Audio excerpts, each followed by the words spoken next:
නමෝ තස්ස භගවතෝ අරහතෝ සම්මා සම්බුද්දස්ස. සංයුක්ත නිකායේ කන්දවග්ග පාළියේ වලාහක සංයුක්තයේ වත්ස සූත්‍රය.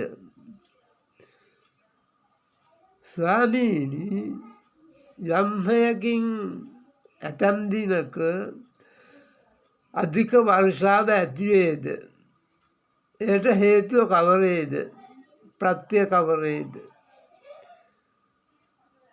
මහණ, වස්සවලාහක නම් දේවතාවෝ ඇත්තාහ. ඔවුන්ට යම් කලෙක මෙබඳු සිතෙක් වෙයි. අපි ස්වකීය ඇල්මෙන් ක්‍රීඩා කරන්නෙමු යනුයි. ඔවුන්ගේ ඒ සිතේ පැතීම සමගම මහා වැසි වසී. යම් හේයකින් ඇතැම් දිනක ඔහු වැසි වසීද, මහා වැසි වසීද? මහණ, එයට මේ හේතුවයි මේ ප්‍රත්‍යයයි. එක්තරා භික්ෂුන් වහන්සේ කෙනෙක් ජේතවනාරාමේදී භාග්‍යවතුන් වහන්සේගෙන් ප්‍රශ්නයක් අහනවා. ඇතැම් දිනක අධික වර්ෂාව ඇති වෙයි. එයට හේතු කවරේද? එයට පිළිතුරු වශයෙන් බුදුරජාණන් වහන්සේ දෙන්නේ,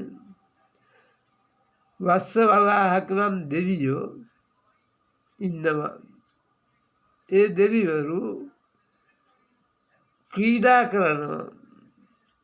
ඔවුන්ට යම් කලක මෙබඳු සිතක් වෙයි. අපි ස්වකීය ඇල්මෙන් ක්‍රීඩා කරන්නෙමු යනුයි. ඔවුන්ගේ ඒ සිතේ පැතීම සමගම මහා වැසි වසී. යම් හේයකින් ඇතැම් දිනක මහා වැසි වසීද? මහණ, එයට මේ හේතුවයි මේ ප්‍රත්‍යයයි. පින්නතුනි, මේ හැමදාම වහින වැසි පිළිබඳ නොවෙයි.